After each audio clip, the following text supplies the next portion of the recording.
మధ్యలో 2 ఏళ్ళు ఏం చేసినాం అనేది మీకు ఒకసారి చెప్పాలి. సన్న బియ్యం ఇచ్చే కార్యక్రమం మొదలైందా? కరెంటు బిల్లు ముఖ్యంగా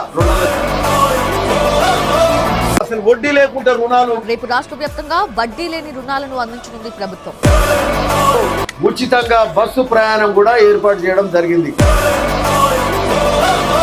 25% కొత్త రేషన్ కార్డులు వచ్చినాయి అని ఇందిరమ్మ ఇంట్లో చీరలు కూడా చూస్తున్నాం. ఈరోజు సర్పంచ్ కాంగ్రెస్ ఉంటే మనం కాంగ్రెస్ ఎమ్మెల్యే కూడా ఎక్కువ ప్రేమతోటి ఎక్కువ పని చేస్తాడు. కాంగ్రెస్ సర్పంచ్ గెలిస్తే అభివృద్ధి బాగా అవుతుంది.